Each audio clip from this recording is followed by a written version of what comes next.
Eu segurava aquele teste de gravidez com as mãos tremendo, olhando para as duas linhas rosadas como se estivesse vendo um fantasma. Estava no banheiro da minha nora, onde tinha entrado apenas para pegar uma toalha limpa do armário. O teste estava jogado no fundo do cesto de lixo, mal escondido debaixo de lenços de papel. Meu coração batia tão forte que eu podia ouvir o sangue pulsando nos meus ouvidos. Camila estava grávida. Meu filho Ricardo ia ser pai. Deveria ser o momento mais feliz da minha vida. Mas enquanto eu olhava para aquelas duas linhas, uma única palavra martelava na minha cabeça, cada batida como um soco no estômago. Impossível. Isso era completamente impossível, porque eu sabia de algo que meu filho não sabia, algo que eu tinha guardado como um segredo doloroso por 23 anos. Ricardo não podia ter filhos. Nunca poderia. E aquele bebê que Camila carregava na barriga não era do meu filho. Você que está me ouvindo agora, quantas vezes você já sentiu que algo estava errado, mas não conseguia provar? Quantas vezes você engoliu suas suspeitas porque todo mundo ao redor dizia que você estava exagerando? Essa é a história de como eu descobri a maior traição que uma nora poderia cometer. E de como eu servi a verdade em um jantar de domingo que ninguém jamais vai esquecer.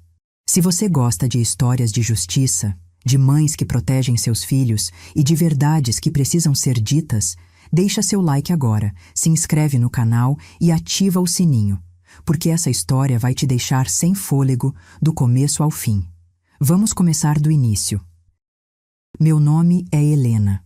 Tenho 67 anos e trabalhei 35 anos como enfermeira no Hospital São Lucas, aqui em Belo Horizonte. Fiquei viúva há 12 anos quando meu marido Paulo sofreu um AVC aos 58 anos. Foi no dia 23 de março de 2013. Lembro como se fosse ontem. Ele estava arrumando o chuveiro do banheiro, reclamando que a pressão da água estava fraca, quando simplesmente desabou. Nem deu tempo de chamar a ambulância. Ricardo tinha 26 anos quando perdeu o pai. Éramos só nós dois no mundo. Eu me matei de trabalhar para dar a ele tudo o que podia. Além do hospital, eu fazia plantões extras, trabalhava em postos de saúde nos fins de semana, pegava todos os turnos noturnos que apareciam. Juntei cada centavo que pude.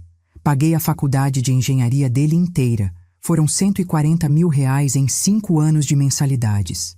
Vendi a casa que era da minha mãe em Contagem para dar entrada no apartamento dele quando se formou. 180 mil reais que eu tinha guardado como reserva para minha velhice. Ajudei a comprar o carro dele, um Honda Civic usado, mais 32 mil reais.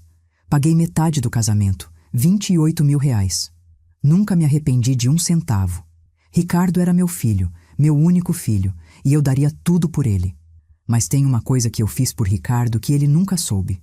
Tem um segredo que eu carreguei sozinha por 23 anos, desde que ele tinha 15 anos de idade. Em agosto de 2002, Ricardo pegou cachumba. Não era só uma cachumba comum. A doença atacou forte e ele desenvolveu uma complicação chamada orquite bilateral. Os testículos dele incharam. Ele teve febre altíssima, dores terríveis. Eu lembro dele chorando de dor durante 3 dias seguidos. Como enfermeira, eu sabia que aquilo era grave, muito grave. Levei ele ao urologista, Dr. Henrique Campos, um médico experiente do hospital onde eu trabalhava. Depois de todos os exames, o Dr. Henrique me chamou no consultório dele. Só eu. Ricardo estava na sala de espera. O médico foi direto. Disse que a orquite bilateral tinha sido severa demais, que havia 85% de chance de Ricardo ficar estéril, que a produção de espermatozoides tinha sido comprometida de forma irreversível, que se um dia meu filho quisesse ter filhos, teria que fazer fertilização in vitro, ou adotar, ou aceitar que não seria pai biológico. Eu senti o chão sumir debaixo dos meus pés naquele dia. Meu menino tinha apenas 15 anos. Como eu ia chegar em casa e destruir os sonhos dele? Como eu ia dizer para um adolescente que ele provavelmente nunca poderia ter filhos? Eu não disse. Decidi que ia esperar ele crescer, amadurecer, encontrar a pessoa certa. Então eu contaria com calma. Nós dois procuraríamos soluções juntos. Mas os anos passaram. Ricardo se formou. Começou a trabalhar, conheceu Camila, e eu continuei adiando. Continuei guardando aquele segredo como uma pedra no peito, achando que havia tempo, achando que o momento certo ia chegar. Eu tinha todos os exames guardados em uma pasta na minha casa, os laudos do Dr. Henrique, tudo documentado. Nunca joguei nada fora. E agora, segurando aquele teste de gravidez na minha mão, aquele segredo de 23 anos tinha acabado de se transformar na prova de uma traição. Ricardo conheceu Camila há 4 anos, em janeiro de 2021. Ele trabalhava como engenheiro civil em uma construtora grande, a Oliveira em Santos, e ela era secretária executiva do diretor financeiro. Foi amor à primeira vista. Pelo menos foi o que meu filho me disse quando me apresentou ela pela primeira vez. Lembro do dia. Era um sábado de fevereiro. Ele me ligou de manhã todo animado dizendo que ia trazer uma pessoa especial para almoçar. Meu coração encheu de alegria. Ricardo sempre foi tímido com mulheres, focado demais no trabalho. Ver ele apaixonado era lindo. Camila chegou no meu apartamento usando um vestido azul claro, salto alto, maquiagem impecável. Ela tinha 27 anos na época, cabelos castanhos longos, sorriso bonito. Cumprimentou com 2 beijos, me chamou de Dona Helena, elogiou minha decoração. Parecia educada, simpática.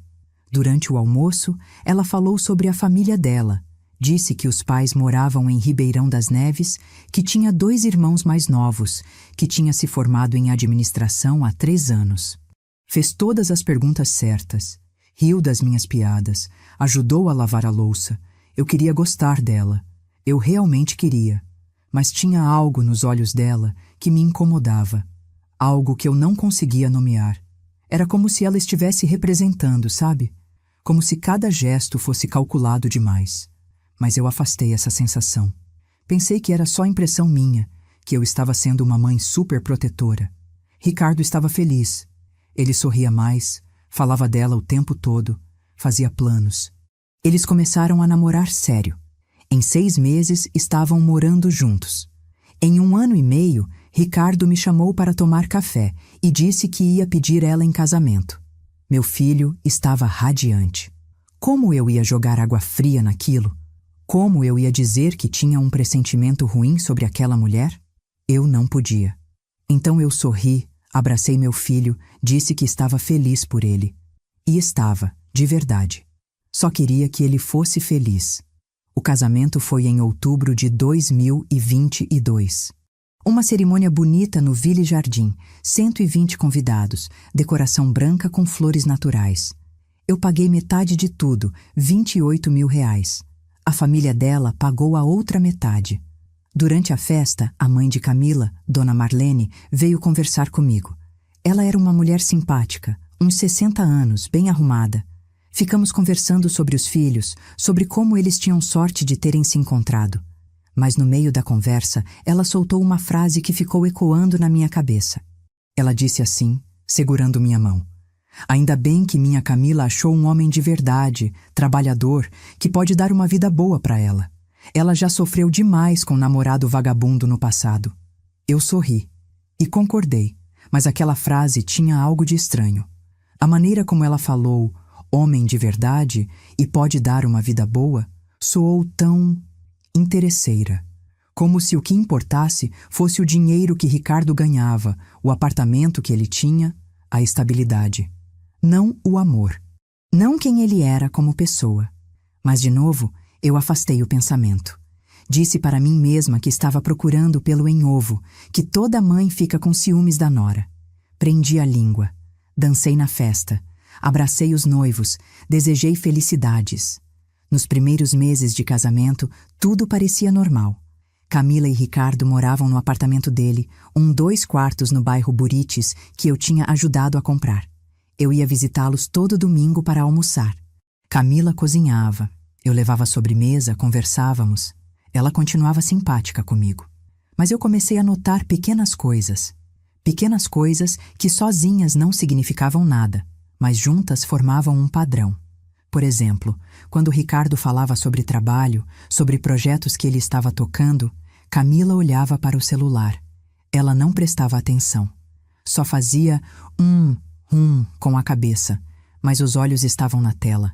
Uma vez, Ricardo estava contando todo animado sobre uma obra grande que ele tinha conseguido, uma construção de um prédio comercial que ia dar muito dinheiro para a empresa e uma promoção para ele. Camila nem levantou os olhos do Instagram, só disse, que legal, amor, com aquela voz sem vida. Ricardo não percebeu, mas eu percebi. Vi a empolgação morrer um pouco nos olhos do meu filho. Outra coisa que me chamava a atenção era o telefone dela. Camila vivia grudada naquele celular. Durante o almoço, durante a conversa, o tempo todo. E sempre que tocava uma notificação, ela olhava rápido, com aquele olhar meio culpado, e virava a tela para baixo. Ricardo nunca questionava. Mas eu via. Comecei a reparar que quando o celular dela tocava, ela levantava e ia para o quarto atender. Dizia que era trabalho, que era a mãe dela, que eram as amigas, mas sempre saía da sala, sempre fechava a porta. Teve um domingo, isso foi em abril do ano passado, que eu cheguei mais cedo. Toquei a campainha e ninguém atendeu. Esperei uns 2 minutos e toquei de novo. Aí escutei uma voz de homem lá dentro, rindo alto. Meu coração deu um pulo. Toquei de novo. Aí Camila veio abrir, com o rosto meio vermelho, o cabelo bagunçado. Ela disse, "Oi, dona Helena, desculpa a demora, estava tomando banho." Mas ela estava de roupa. A roupa não estava molhada, e eu tinha ouvido nitidamente uma voz de homem. Entrei e Ricardo estava na sala, mexendo no notebook. Ele nem percebeu nada de diferente. Olhei em volta procurando sinais de outra pessoa, mas não vi nada. Fiquei com aquilo na cabeça o domingo inteiro. Será que eu tinha imaginado a voz? Será que era televisão? Mas eu jurava que tinha ouvido. Os meses foram passando e Camila começou a ficar mais distante. Ela arrumava desculpas para não estar em casa nos domingos. Dizia que tinha compromisso com as amigas, que ia visitar a mãe dela, que estava com dor de cabeça. Ricardo sempre relevava, dizia, "Ela está cansada, mãe, trabalha muito." Mas eu via que ele ficava meio triste quando ela não estava. Teve um dia que só eu e Ricardo almoçamos juntos. Camila tinha dito que ia em um spa com as amigas. Durante o almoço, Ricardo suspirou e disse, "Mãe, às vezes eu sinto que a Camila está distante. Não sei explicar, mas parece que ela está sempre com a cabeça longe, sabe?" Meu coração apertou. Eu queria dizer tantas coisas. Queria dizer que eu também percebia isso, que tinha algo errado, que ele merecia alguém que olhasse para ele com admiração e não com tédio. Mas eu não disse nada. Só segurei a mão dele e falei, "Casamento tem altos e baixos, meu filho. Vocês estão se ajustando ainda. Conversa com ela, abre teu coração." Ricardo concordou com a cabeça, mas eu vi que ele não ia falar nada. Meu filho sempre foi de engolir as coisas, de não criar conflito, igual ao pai. Em agosto do ano passado, Camila mudou de emprego. Ela saiu da Oliveira em Santos e foi trabalhar em uma empresa de marketing digital, a Pulse Marketing. Disse que ia ganhar mais, que era uma oportunidade melhor. Ricardo ficou feliz por ela. Eu fiquei desconfiada, porque ela começou a chegar tarde em casa todo dia. Às vezes 9, 10 horas da noite, sempre com a mesma desculpa. Reunião que se estendeu, projeto urgente, cliente exigente. Ricardo acreditava. Fazia janta e deixava guardada para ela. Esperava acordado. Quando ela chegava, ela dava um beijo rápido nele e ia direto para o banho. Todo santo dia a mesma coisa. Teve um sábado que eu liguei para Ricardo de manhã e ele disse que Camila tinha saído cedo para uma reunião de trabalho. Reunião no sábado. Achei estranhíssimo, mas não falei nada. À tarde eu passei em uma padaria perto do apartamento deles para comprar pão de queijo e quando estava saindo, eu vi Camila. Ela estava entrando em um café do outro lado da rua. Não estava sozinha. Tinha um homem com ela. Eles estavam rindo. Ele tocou na cintura dela e os dois entraram juntos. Meu sangue gelou. Pensei em atravessar a rua, em entrar lá e perguntar o que estava acontecendo. Mas eu parei. Pensei, e se for um colega de trabalho? E se for realmente uma reunião? Eu não podia acusar sem ter certeza. Não podia destruir o casamento do meu filho baseado em uma suspeita. Mas aquilo não saiu da minha cabeça. Comecei a prestar mais atenção. Comecei a fazer perguntas indiretas para Ricardo sobre a rotina dela. E as respostas me deixavam cada vez mais preocupada. Camila viajava muito a trabalho. Fim de semana, feriados, sempre com essa história de cliente, de evento, de campanha urgente. Ricardo ficava sozinho em casa enquanto a esposa dele estava não sei onde fazendo não sei o quê. E ele nunca questionava. Confiava cegamente. Em outubro, eles fizeram 1 ano de casados. Ricardo preparou uma surpresa para ela. Reservou um restaurante caro, comprou flores, um presente. Ele me ligou todo empolgado na sexta-feira contando os planos.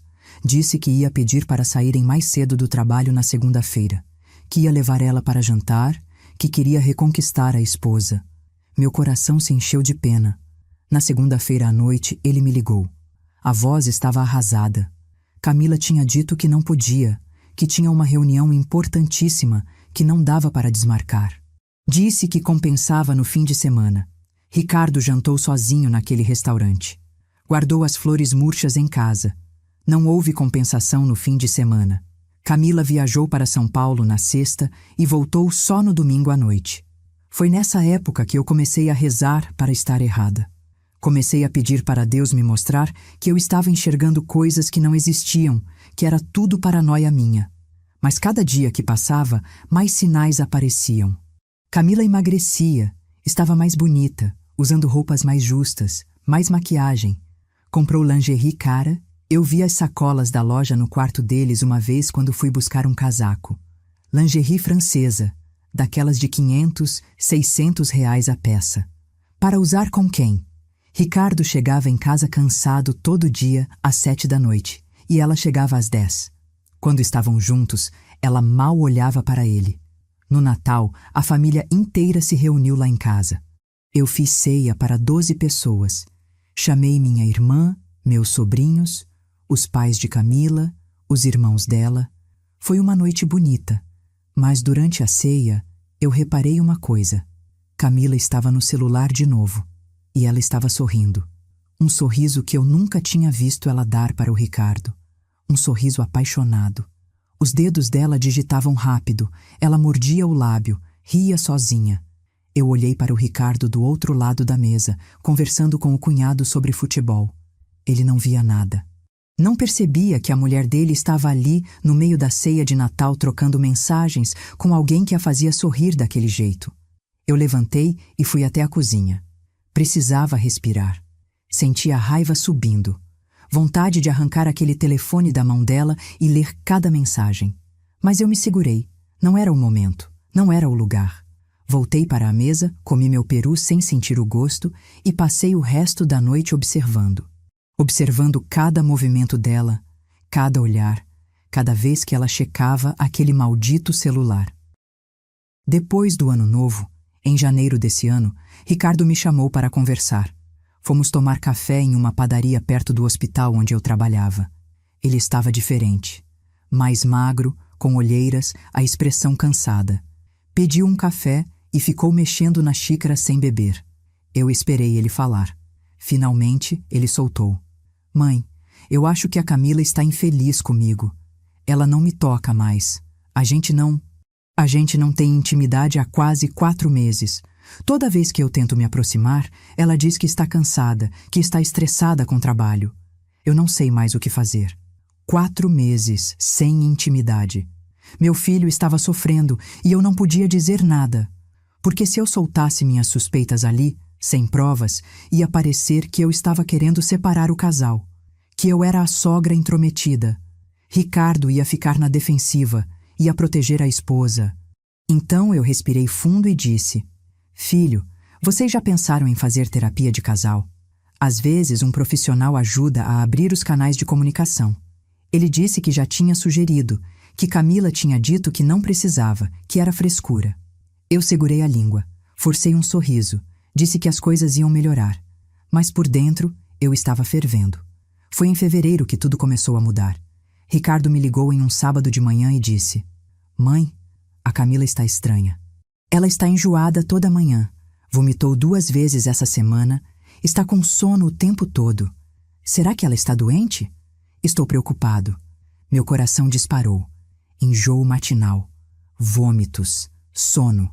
Eu era enfermeira há 35 anos.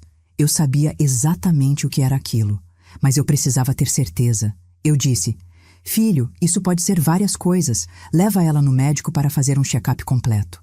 Ricardo concordou. Na semana seguinte, ele me ligou de novo. Disse que tinha marcado médico para Camila, mas ela tinha desmarcado. Disse que era só uma virose, que já estava passando. Mas os sintomas continuavam, e ela não deixava Ricardo levá-la no médico. Aquilo confirmou minhas suspeitas. Ela sabia o que era. Ela já sabia que estava grávida, e estava escondendo. Foi no dia 28 de março, uma quinta-feira, que minha vida virou de cabeça para baixo. Ricardo me ligou de manhã dizendo que tinha uma viagem de trabalho para Juiz de Fora. Ia ficar fora 2 dias. Pediu se eu podia passar no apartamento para levar uma marmita para Camila, que ela estava sem tempo de cozinhar. Eu disse que sim. Preparei uma lasanha, coloquei em um pote e fui até lá às 6 da tarde. Toquei a campainha. Ninguém atendeu. Toquei de novo. Nada. Liguei no celular da Camila. Ela atendeu ofegante, a voz meio rouca. Disse: "Oi, dona Helena. Desculpa, eu estava dormindo. Pode deixar a marmita na portaria que eu pego depois?" Achei estranho, mas disse que tudo bem. Deixei a lasanha com o porteiro e fui embora. Mas algo estava me incomodando. A voz dela estava estranha demais. Ela estava ofegante. E eu tinha certeza que tinha ouvido uma voz ao fundo quando ela falou comigo. Uma voz masculina. Fiquei dando volta no quarteirão pensando. Ricardo estava em Juiz de Fora. Camila estava em casa, ofegante, com uma voz masculina ao fundo, dizendo que estava dormindo às 6 da tarde. Eu parei o carro. Senti a náusea subindo. Meu filho estava sendo traído dentro da própria casa, na cama que ele pagou, no apartamento que eu ajudei a comprar. Eu respirei fundo.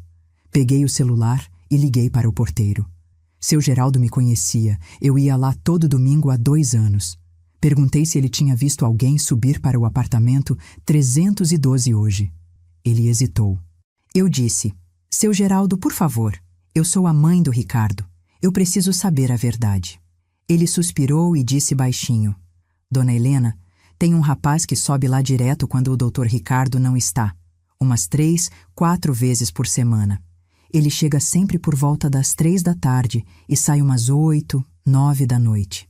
Eu não quis me meter, mas eu acho errado. O Dr. Ricardo é um homem bom." Eu agradeci e desliguei. Minhas mãos tremiam. 3, 4 vezes por semana. Enquanto meu filho trabalhava, aquela víbora trazia o amante para dentro da casa dele. Eu quis subir naquele momento, arrombar a porta, arrastar aquela mulher pelos cabelos. Mas eu me segurei, porque se eu fizesse isso, ela ia negar tudo. Ia dizer que era um amigo, um colega de trabalho, qualquer mentira. Eu precisava de provas. Provas que nem ela nem ninguém pudesse contestar. Nos dias seguintes, eu me tornei uma investigadora. Comecei a anotar tudo. Liguei para o porteiro e pedi para ele anotar os dias e horários que o rapaz subia. Seu Geraldo concordou. Disse que ia fazer isso porque tinha afeto pelo Ricardo. Perguntei se ele sabia quem era o homem. Ele disse que não, que era um cara alto, moreno, uns 30 e poucos anos, sempre de roupa social. Pedi para ele tentar descobrir o nome se conseguisse. Ele disse que ia tentar. Eu também comecei a seguir Camila. Eu sei que parece loucura, mas eu precisava saber a extensão da traição. Nas tardes que eu não estava trabalhando, eu esperava na frente do prédio comercial onde ficava a Pulse Marketing. Via a hora que ela saía. E ela não ia direto para casa. Teve um dia que ela entrou em um hotel, o Ibis da Savassi. Ficou lá 2 horas. Saiu com o mesmo homem que o porteiro tinha descrito. Alto, moreno, terno cinza.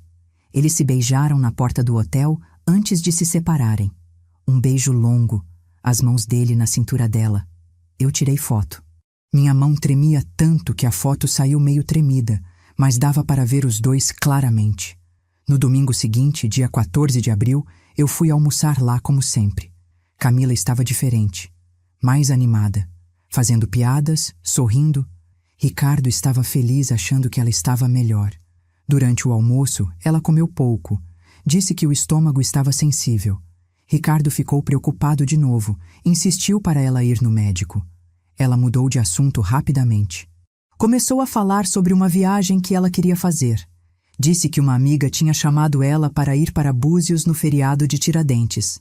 Ricardo disse: "Mas amor, eu pensei que a gente podia viajar junto nesse feriado. Faz tempo que não viajamos só nós dois." Camila fez uma cara de irritação e disse: "Ai, Ricardo, eu já combinei com a Jéssica. Você não pode me prender assim. Eu tenho minha vida também." A forma como ela disse aquilo, o tom de voz, a cara feia. Ricardo ficou sem palavras. Eu vi a tristeza nos olhos dele. Mas ele engoliu e disse: "Tudo bem, amor. Vai sim. Você merece descansar." Eu quase levantei da cadeira e gritei. Quase disse tudo ali mesmo. Mas me segurei. Porque eu ainda não tinha a prova definitiva. Ainda não tinha a bomba que ia explodir aquele castelo de mentiras. Essa bomba veio no dia 22 de abril, uma terça-feira. Ricardo me ligou de manhã e disse que ia viajar de novo, dessa vez para Montes Claros, um projeto grande. Ia ficar 3 dias fora. Ia sair na quarta de manhã e voltar na sexta à noite. Ele perguntou se eu podia dar uma passada lá para ver se Camila estava bem, que ele estava preocupado com ela. Eu disse que sim, que ia lá na quinta-feira. Na quinta, dia 25 de abril, às 10 da manhã, eu peguei meu carro e fui até o apartamento. Mas dessa vez eu tinha um plano diferente. Eu tinha uma chave reserva do apartamento. Ricardo tinha me dado há 2 anos, quando eles casaram, para emergências. Nunca tinha usado. Mas hoje eu ia usar. Cheguei lá e liguei para o porteiro antes.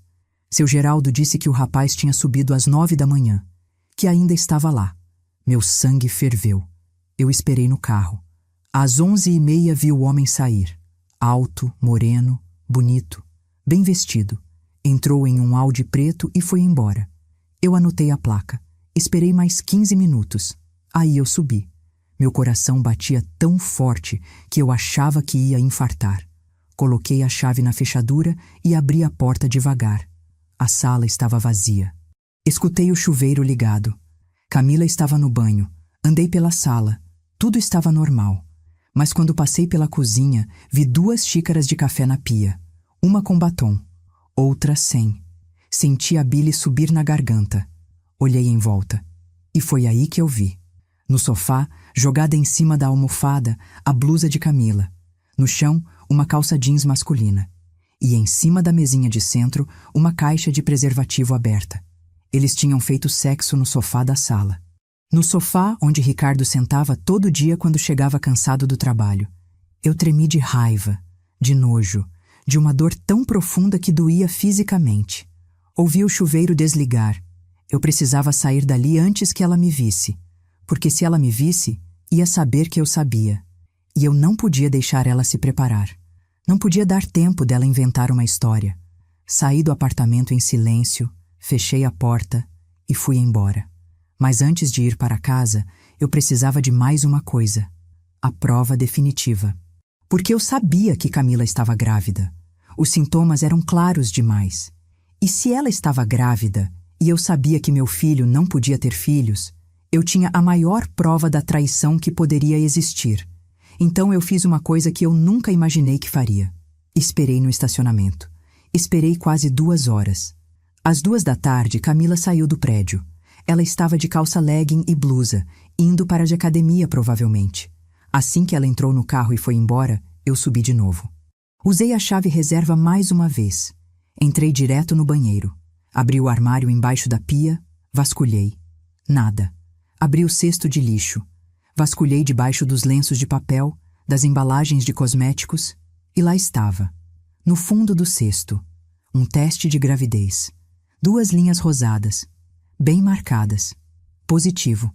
Peguei o teste com a mão tremendo, coloquei dentro da minha bolsa. Saí daquele apartamento e fui direto para casa. Sentei no sofá da minha sala e chorei. Chorei por meu filho que estava sendo destruído sem nem saber. Chorei por todos os anos que eu trabalhei para dar uma vida digna para ele. Chorei pela traição, pela crueldade, pela injustiça. Mas depois de chorar, eu sequei as lágrimas. Levantei e decidi que ia agir. Liguei para o Dr. Henrique Campos, o urologista que tinha atendido Ricardo 23 anos atrás. Ele já estava aposentado, mas ainda era meu amigo. Expliquei a situação. Pedi para ele me fornecer uma cópia dos laudos médicos de Ricardo, os exames que comprovavam a esterilidade. Ele disse que ia providenciar. Em 2 dias eu tinha em mãos toda a documentação. Laudos assinados. Exames de espermograma que Ricardo nunca soube que tinha feito quando tinha 17 anos, durante um check-up de rotina que eu tinha insistido. Os resultados eram claros. Azoospermia. Ausência total de espermatozoides. Irreversível. Eu tinha nas mãos a prova da traição. O teste de gravidez positivo e os exames médicos provando que meu filho jamais poderia ser o pai. Agora eu só precisava escolher o momento certo para revelar tudo. E o momento certo chegou mais rápido do que eu imaginava.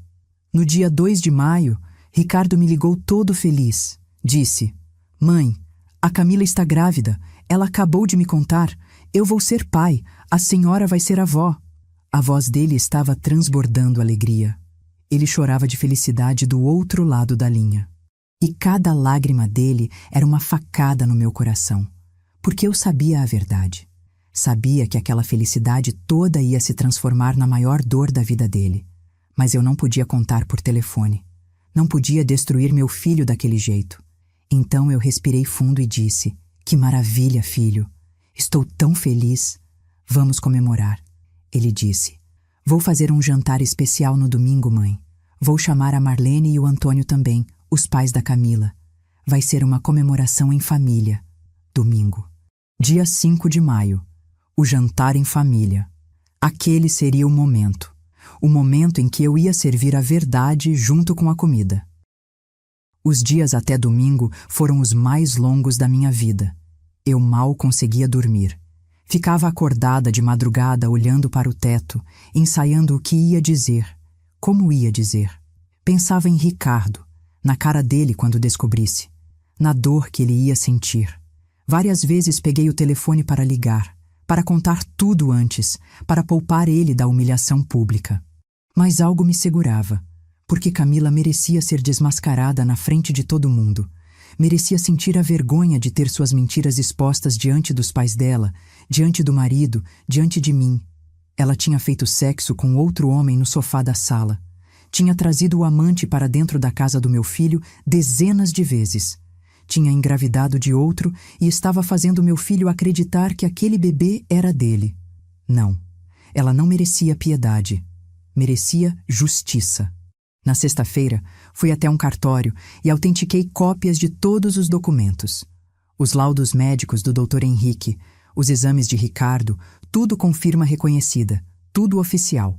Coloquei em uma pasta preta, junto com o teste de gravidez que eu tinha guardado em um saco plástico, junto com as fotos que eu tinha tirado dela com o amante na porta do hotel, junto com as anotações do porteiro sobre os dias e horários das visitas.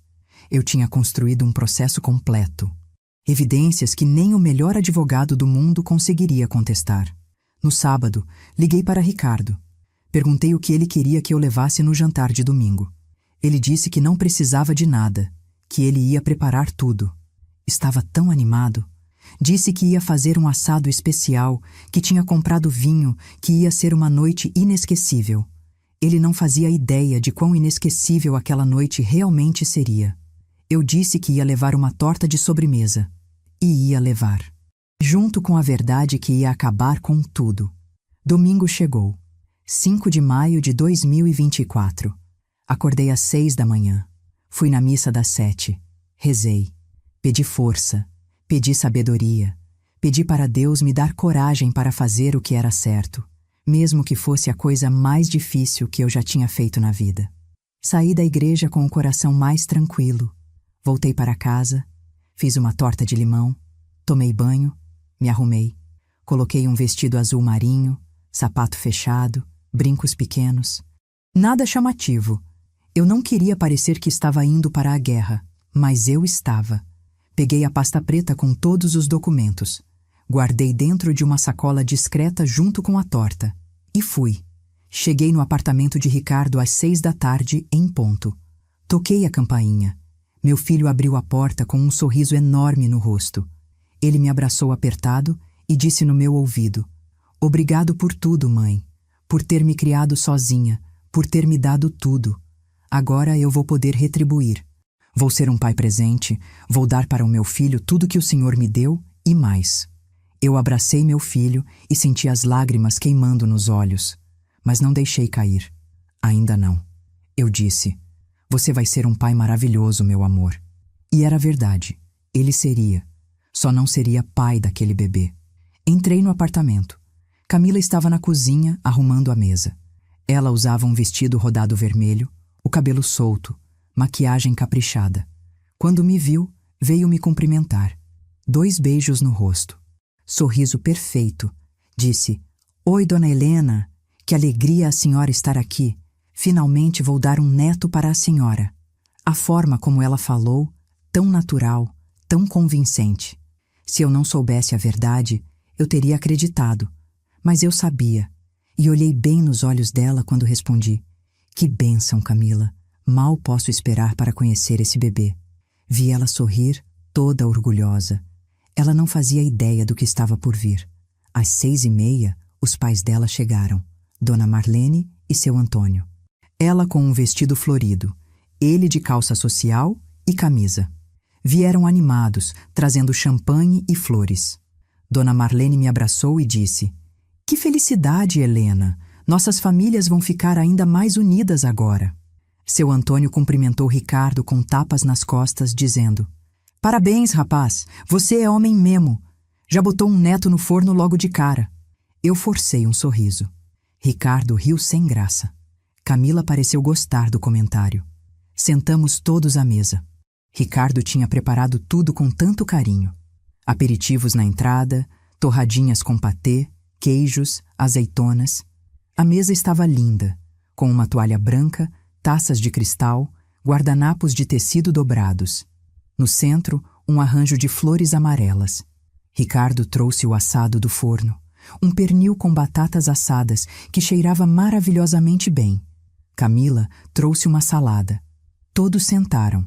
Ricardo na cabeceira, Camila ao lado dele, eu de um lado da mesa, os pais de Camila do outro. Ricardo serviu o vinho para todos, menos para Camila.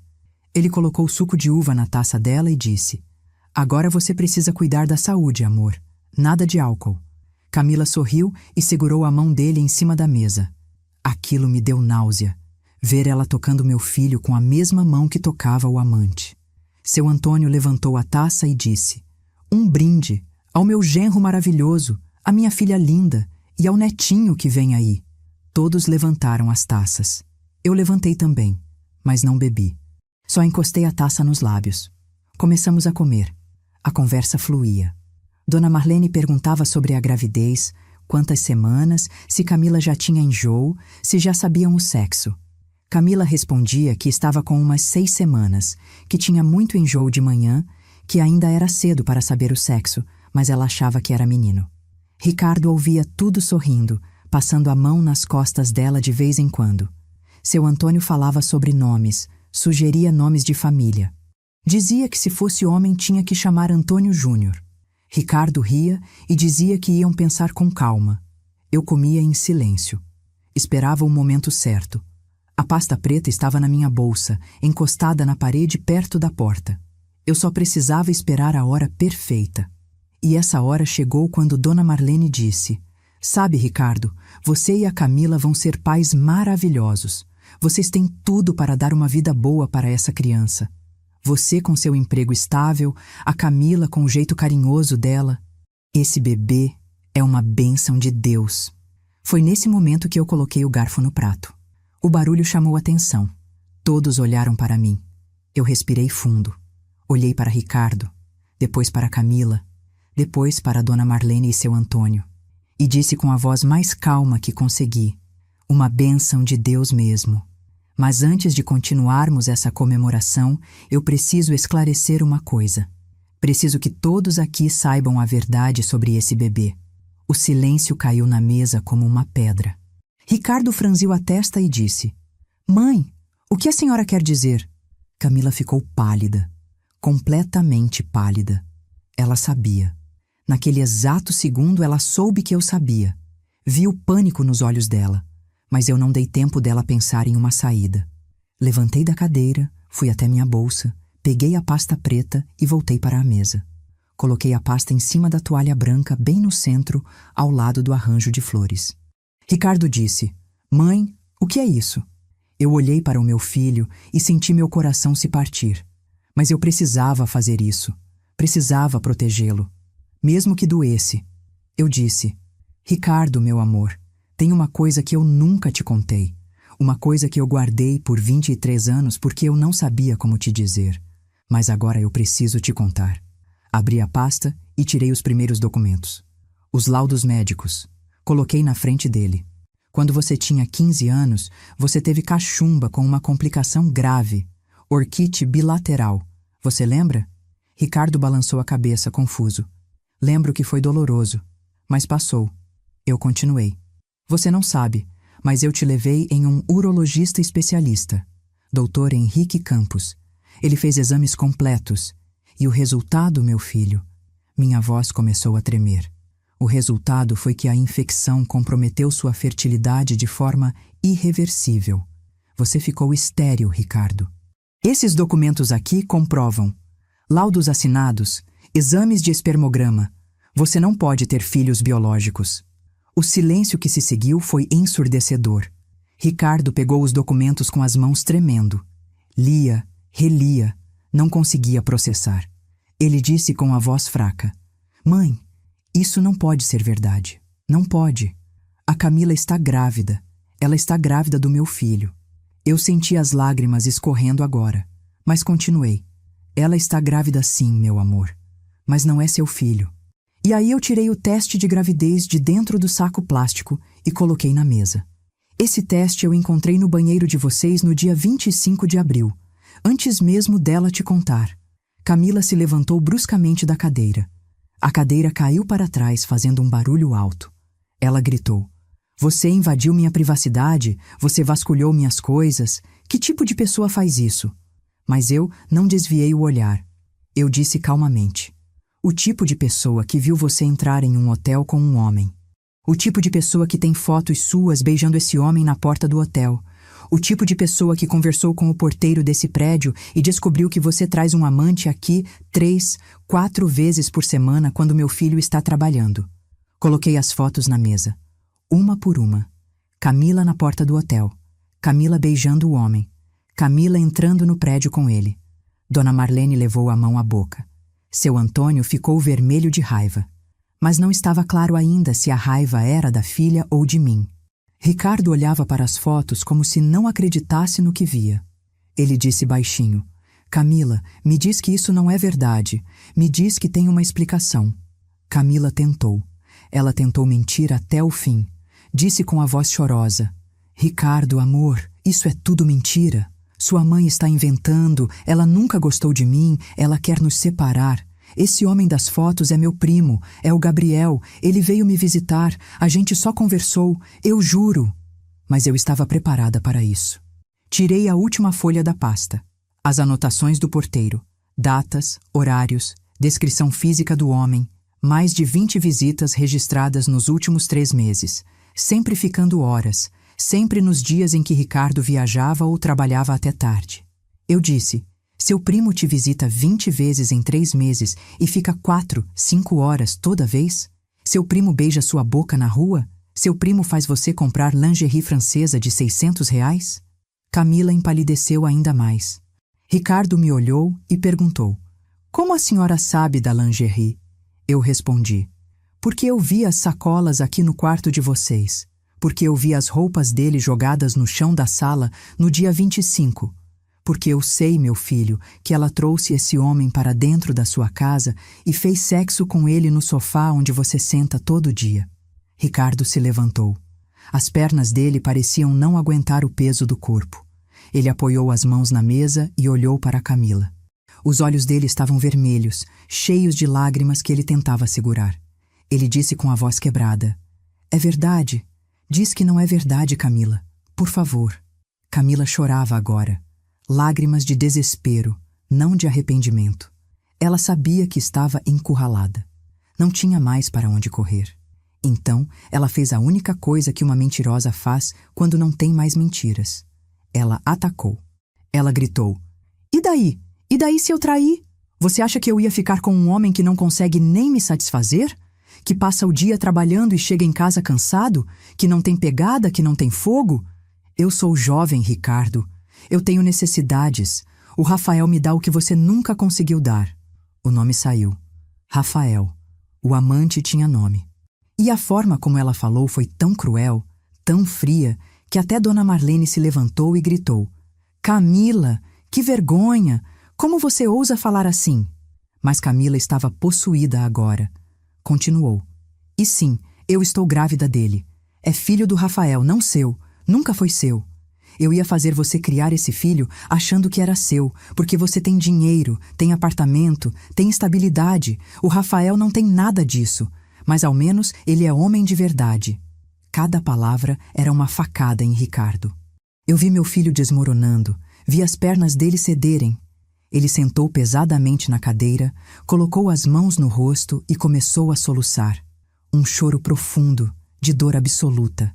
Um choro que vinha de um lugar tão fundo da alma que machucava de ouvir. Seu Antônio finalmente explodiu. Ele se levantou e apontou o dedo para a filha. "Você é uma desgraça. Uma desgraça. Desonrou essa família, desonrou esse homem que só te deu coisa boa. Eu não acredito que criei uma filha assim." Dona Marlene chorava também, mas seu choro era diferente. Era choro de vergonha. Ela disse baixinho: "Como você pôde, Camila? Como você pôde fazer uma coisa dessas?" Camila não respondeu. Só ficou ali, em pé, com o vestido vermelho, parecendo uma vilã de novela depois que a máscara cai. Eu me aproximei de Ricardo. Coloquei a mão no ombro dele. Ele levantou o rosto para mim, os olhos inchados, e disse: "Mãe, por que a senhora não me contou antes? Por que a senhora deixou chegar até aqui?" Eu senti uma culpa enorme apertar meu peito. Eu disse: "Porque eu precisava de provas, meu filho. Se eu contasse sem provas, você não ia acreditar. Você ia achar que eu estava sendo paranoica, que eu queria separar vocês. Eu precisava que você visse com os próprios olhos. Precisava que não sobrasse nenhuma dúvida." Ricardo balançou a cabeça. Enxugou as lágrimas com as costas da mão. E quando ele olhou para Camila novamente, não tinha mais dor nos olhos. Tinha raiva. Uma raiva fria, controlada. Ele disse com a voz baixa, mas firme: "Pega suas coisas e sai da minha casa. Agora."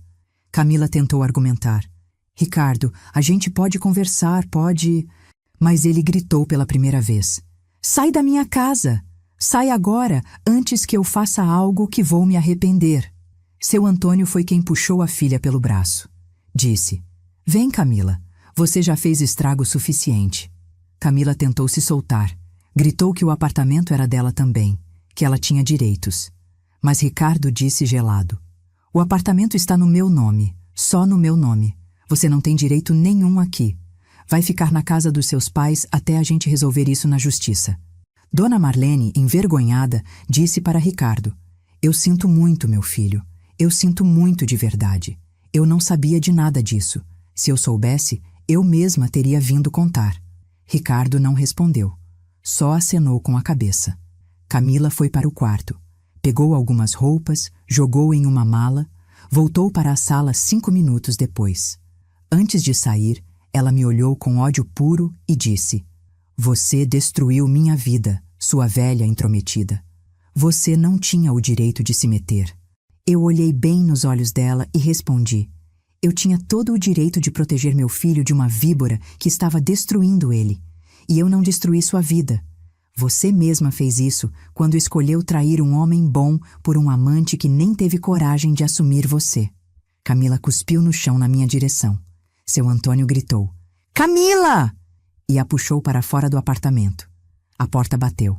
E ficamos eu e Ricardo sozinhos naquela sala, com a mesa posta, a comida esfriando, o vinho pela metade. Ricardo se levantou e foi até a janela. Ficou olhando para a rua lá embaixo sem dizer nada. Eu dei tempo para ele processar. Fiquei sentada, esperando. Depois de uns 10 minutos, ele disse sem se virar: "Mãe, por que a senhora nunca me contou que eu não podia ter filhos? Eu tinha o direito de saber. Eu me levantei e fui até ele. Coloquei a mão no ombro dele de novo. Você tinha 15 anos, meu amor. Era muito novo. Eu quis esperar você crescer, amadurecer. Eu ia contar quando você conhecesse alguém sério, antes de casar. Mas o tempo passou rápido demais. E eu fui adiando, adiando. Foi erro meu. Me perdoa. Ricardo se virou para mim. Ele me abraçou. E chorou no meu ombro como não chorava desde criança. Chorou tudo o que tinha segurado. Chorou a traição, a humilhação, os sonhos destruídos. E eu chorei junto. Chorei por ter que revelar a verdade daquele jeito. Chorei por ver meu filho sofrendo. Mas também senti um alívio, porque agora ele sabia. Agora ele estava livre daquela mulher. Agora a gente podia reconstruir. Na segunda-feira de manhã, Ricardo tirou o dia de folga do trabalho e fomos juntos em um advogado. Dr. Mário Augusto, um conhecido meu do hospital que tinha escritório na Savassi. Ricardo contou toda a história. Mostrou os documentos. O Dr. Mário disse que o caso era cristalino. Adultério comprovado, documentos médicos provando que a criança não era de Ricardo. Ele ia entrar com pedido de divórcio litigioso imediatamente. Ia pedir anulação do casamento baseado em fraude, já que Camila tinha engravidado de outro propositalmente. E ia entrar com um processo criminal por estelionato afetivo e tentativa de fazer Ricardo assumir paternidade fraudulenta. Dr. Mário explicou que se Camila tivesse conseguido colocar o nome de Ricardo na certidão de nascimento, seria crime de falsidade ideológica, que ela poderia pegar até 5 anos de prisão. Ricardo ouviu tudo em silêncio. No final, ele assinou todos os papéis necessários. Autorizou o Dr. Mário a tomar todas as medidas legais. Ao sair do escritório, ele me disse: "Mãe, eu não quero vingança. Só quero justiça. Quero que ela pague pelo que fez, mas não quero destruir ela. Só quero me livrar e seguir em frente." Eu segurei a mão dele e disse: "E é isso que a gente vai fazer, meu filho." Os dias seguintes foram difíceis. Camila tentou ligar para Ricardo umas 50 vezes. Ele bloqueou o número. Ela mandou mensagens pelo WhatsApp, pelo Instagram, pelo e-mail. Dizia que estava arrependida, que tinha sido um erro, que ainda amava ele. Mas nunca pediu desculpas de verdade. Nunca assumiu a gravidade do que fez. Sempre botava a culpa em outras coisas. Dizia que Ricardo era ausente, que trabalhava demais, que não dava atenção, como se isso justificasse traição. Ricardo não respondeu nenhuma mensagem, só encaminhou tudo para o advogado. No dia 15 de maio, 10 dias depois do jantar, a intimação chegou para Camila. O processo de divórcio foi aberto. Ela teria que se defender. E junto veio uma surpresa que nem eu esperava.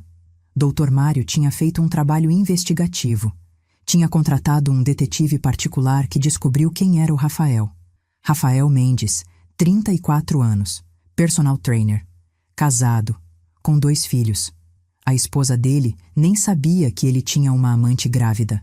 Dr. Mário entrou em contato com a esposa de Rafael, uma mulher chamada Patrícia, e contou tudo. Mostrou as provas, as fotos. Patrícia ficou devastada, mas agradeceu por saber a verdade. E ela também entrou com processo de divórcio contra Rafael. Camila e Rafael, os 2 amantes, agora enfrentavam processos judiciais. Os 2 casamentos destruídos, as famílias implodidas. E tinha mais. Patrícia, a esposa de Rafael, entrou com um processo de indenização por danos morais contra Camila. Alegava que Camila sabia que Rafael era casado e ainda assim manteve o caso, que contribuiu ativamente para a destruição de uma família. O processo pedia R$200 mil de indenização.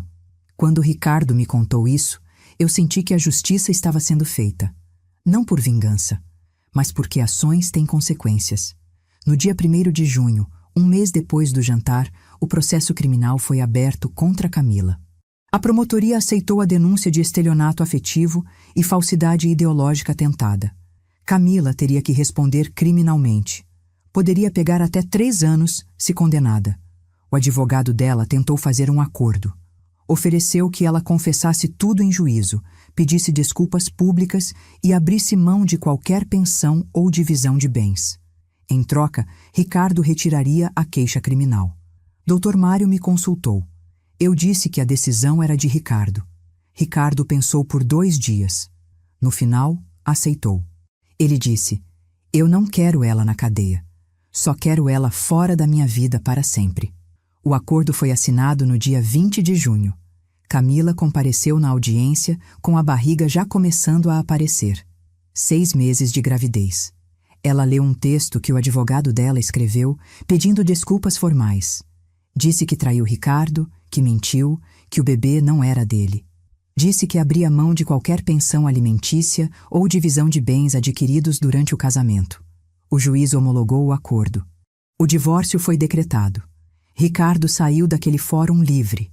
Livre da mentira, livre da traição, livre para reconstruir. Mas a história de Camila não acabou bem. Rafael, quando soube que ela estava processando todo mundo e que a esposa dele ia tomar metade dos bens dele, abandonou Camila. Disse que não queria mais nada com ela, que o filho era problema dela. Camila ficou sozinha, grávida, sem marido, sem amante, sem dinheiro, porque tinha trabalhado só 1 ano na Pulse Marketing e não tinha nada guardado. Teve que voltar para a casa dos pais. Dona Marlene me ligou uma vez em julho. Chorou no telefone. Disse que estava com vergonha de tudo que a filha fez, que não sabia que tinha criado uma pessoa assim. Pediu desculpas em nome da família. Eu disse que aceitava as desculpas, que ela não tinha culpa dos erros da filha. Ricardo, por outro lado, começou a se reconstruir. Nos primeiros meses foi difícil. Ele emagreceu, teve noites de insônia, ficou quieto. Mas aos poucos foi melhorando. Começou a fazer terapia. Uma psicóloga excelente, doutora Fernanda, que o ajudou a processar tudo, a entender que ele não tinha culpa, que a traição foi uma escolha de Camila, não uma consequência do comportamento dele, que ele era digno de amor, que ainda podia ser feliz. Em agosto, 4 meses depois do jantar, Ricardo vendeu o apartamento do Burites. Disse que não conseguia mais morar ali. Tinha memórias ruins demais. Ele vendeu por R$420 mil. Comprou um apartamento menor, mais moderno, em outro bairro, Barro Preto, um lugar novo, sem história, sem fantasmas. E começou de novo. Foi em setembro que ele conheceu Laura. Ela era engenheira também, trabalhava em outra empresa. Eles se conheceram em um congresso de engenharia civil. Laura tinha 32 anos, era divorciada, não tinha filhos. Era uma mulher simples, sincera, de sorriso fácil. Ela e Ricardo começaram a conversar. Viraram amigos primeiro. Café depois do trabalho. Conversas longas sobre a vida. Ricardo me apresentou ela em outubro. Quando ela entrou na minha casa, eu soube. Soube pelo jeito que ela olhava para o meu filho. Com admiração genuína, com interesse real. Não tinha cálculo nos olhos dela. Não tinha segundas intenções. Ela gostava dele de verdade. Eu conversei com Laura sozinha uma vez, enquanto Ricardo foi comprar pão. Perguntei o que ela achava dele. Laura disse: Dona Helena, eu nunca conheci um homem tão bom quanto seu filho. Ele é gentil, trabalhador, honesto, ele me trata com respeito, me ouve, se importa com o que eu penso. Depois do meu casamento ruim, eu achei que não ia encontrar ninguém assim. Eu segurei a mão dela e disse: Meu filho passou por muita coisa. Foi muito machucado. Se você gostou dele de verdade, cuida bem do coração dele. Não merece sofrer de novo. Laura olhou nos meus olhos e disse: Eu prometo que vou cuidar. Ele merece ser feliz. Em novembro, Ricardo me chamou para conversar. Disse que queria contar para Laura sobre a esterilidade. Que se o relacionamento ia evoluir, ela merecia saber desde o início. Eu concordei. Disse que era a coisa certa a fazer. Uma semana depois ele me ligou. Disse que tinha contado tudo. Sobre a cachumba, sobre a orquite, sobre não poder ter filhos biológicos. E sabe o que Laura disse? Ela disse: Ricardo, ter filhos não é só biológico. A gente pode adotar. Pode fazer tratamento. Ou podemos ser felizes só nós dois. O que importa é a gente estar junto. Ricardo chorou quando me contou isso. Mas era choro de alívio, de gratidão, de esperança. Em dezembro daquele ano, 8 meses depois do jantar da revelação, eu recebi uma notícia. Dona Marlene me ligou. Disse que Camila tinha tido o bebê, uma menina, 3 quilos e 200 gramas. Saudável. Rafael não foi no hospital. Não registrou. Não quis saber. Camila registrou a menina sozinha. Colocou só o nome da mãe na certidão. Dona Marlene estava cuidando da neta, porque Camila entrou em depressão pós-parto. Eu senti pena. Não de Camila, mas daquela criança inocente que não pediu para nascer no meio daquela confusão toda. Perguntei se elas precisavam de alguma coisa. Dona Marlene disse que não, que iam dar um jeito. Agradeceu e desligou. Contei para Ricardo. Ele ficou em silêncio por um tempo.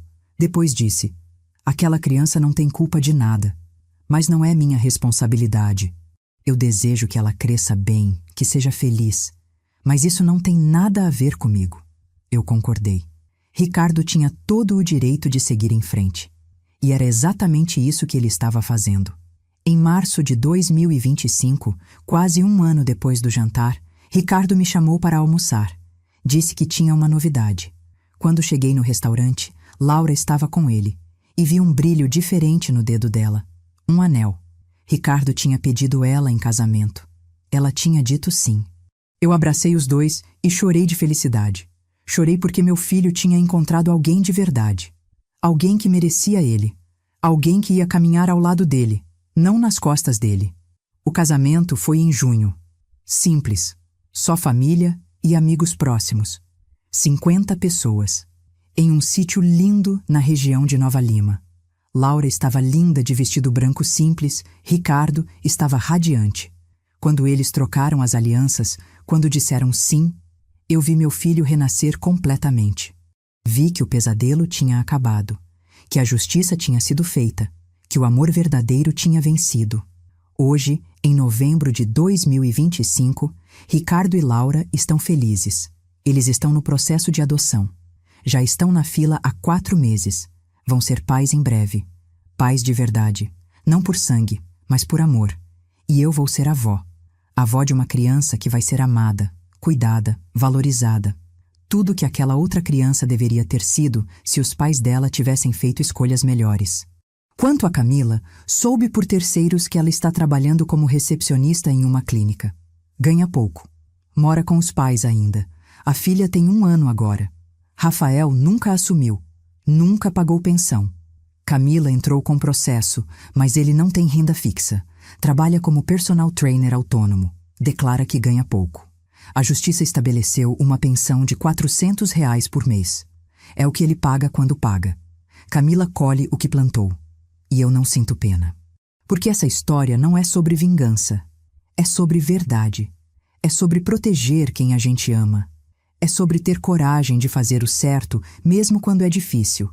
Naquele domingo, dia 5 de maio, quando eu coloquei aquela pasta preta em cima da mesa, eu sabia que ia destruir muita coisa.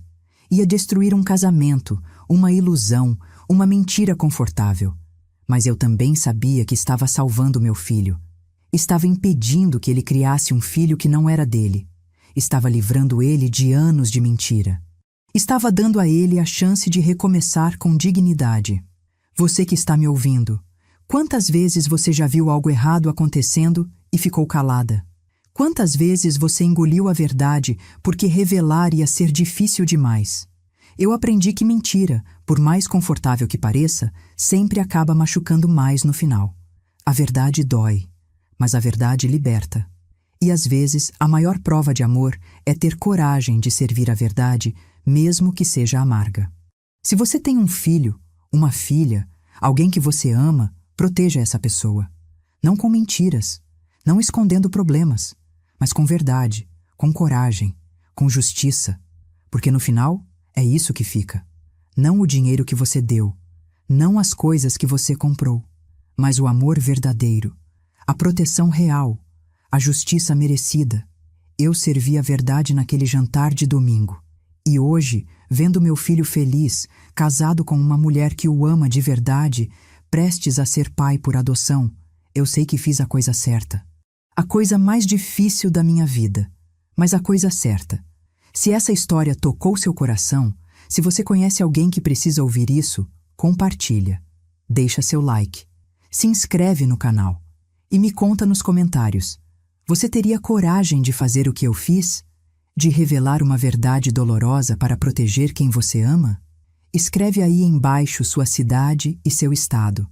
Quero saber de onde vocês estão me ouvindo. Lembra sempre: dignidade não se negocia. Respeito não é opcional. E a verdade, por mais amarga que seja, sempre vale mais que a mentira mais doce. Meu nome é Helena. Essa foi minha história. E que Deus abençoe cada um de vocês que teve paciência de ouvir até o final. Um beijo no coração de todos. Até a próxima.